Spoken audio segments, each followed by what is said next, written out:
How Oakland, California got ruined is a tale as old as time, filled with twists and turns, highs and lows, and a whole lot of unintended consequences. While the city of Oakland has a rich history and vibrant culture, there are certain factors that have contributed to its decline over the years.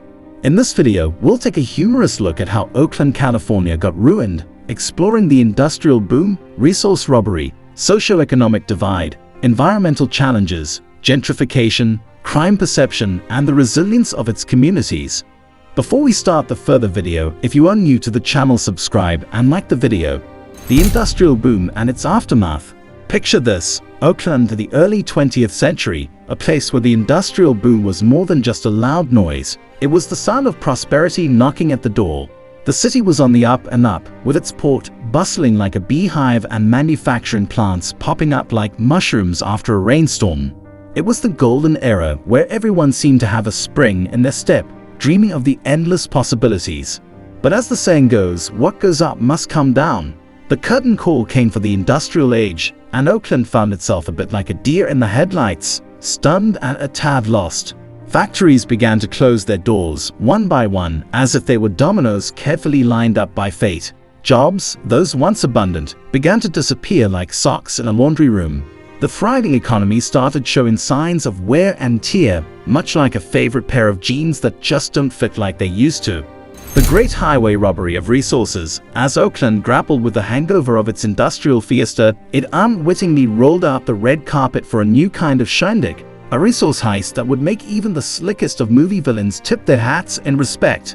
Enter stage left, the opportunist and their unquenchable thirst for profit.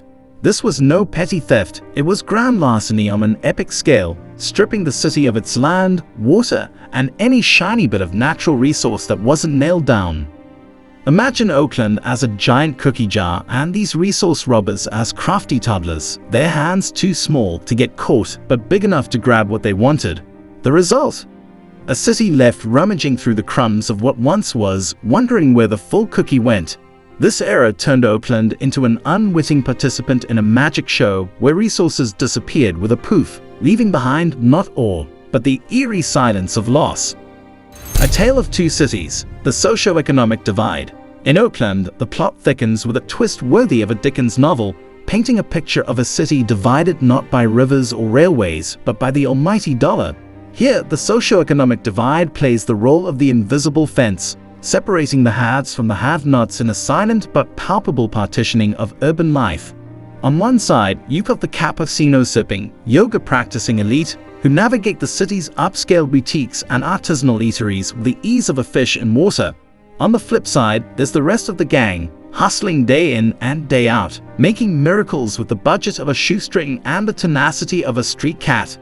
This tale of two cities isn't just a quirky narrative twist. It's a lived reality for many Oaklanders who see the city's economic skyline as a mix of towering peaks and shadowy valleys. The widening gap is like a scene straight out of a sitcom, if only the laugh track could drown out the real-life consequences.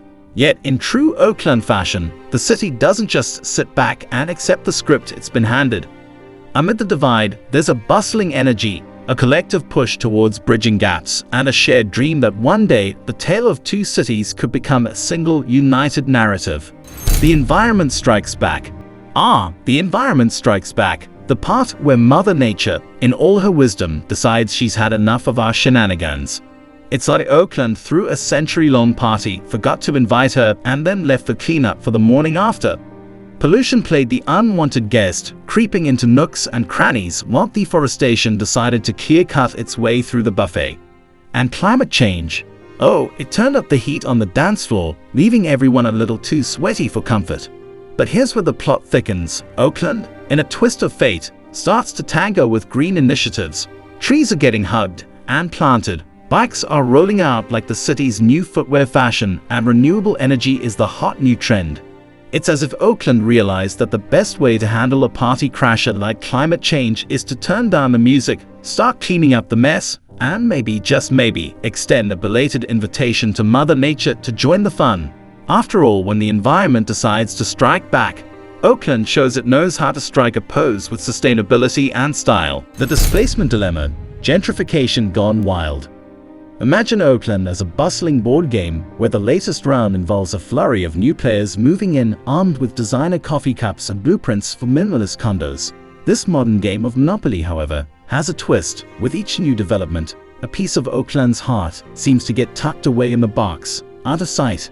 The Displacement Dilemma, as we've affectionately dubbed it, showcases gentrification not just jogging but sprinting wild through the streets, uprooting communities with the fineness of a bull in a china shop. Longtime residents find themselves playing a game of musical chairs where the music speeds up and there are far fewer chairs than before.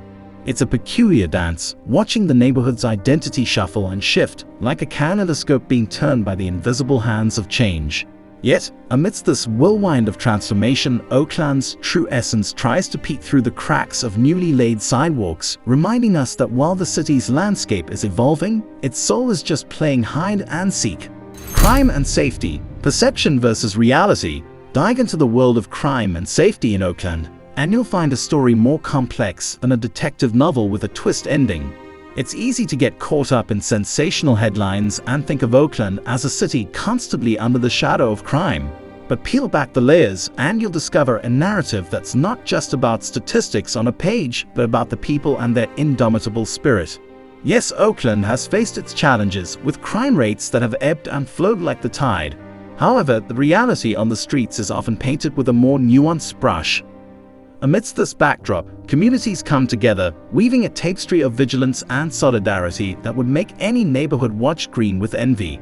It's this blend of perception and reality that makes Oakland's story a compelling study in resilience, proving that when it comes to safety, the city is more than just numbers. It's a community fiercely standing guard over its own. The resilience and resistance of Oakland's communities. Oakland's soul is a bit like a superhero, capable of incredible feats of resilience and not afraid to don a cape of resistance when the going gets tough. In the face of the myriad challenges tossed its way, from gentrification juggernauts to socioeconomic divides, the city's communities have a knack for banding together tighter than a group of friends at a high school reunion. They champion grassroots movements with the enthusiasm of a kid in a candy store and tackle community activism like a pro chess player making a masterful move. It's this unyielding spirit, this collective refusal to throw in the towel, that keeps the heart of Oakland beating strong. In a city where change is the only constant, its people remain the steadfast heroes of their own narratives, weaving a story of hope and unity with every challenge they meet. Don't forget to give us a thumbs up on subscribe button if you found this video informative and exciting. We love hearing from you, so feel free to share your thoughts in the comments below.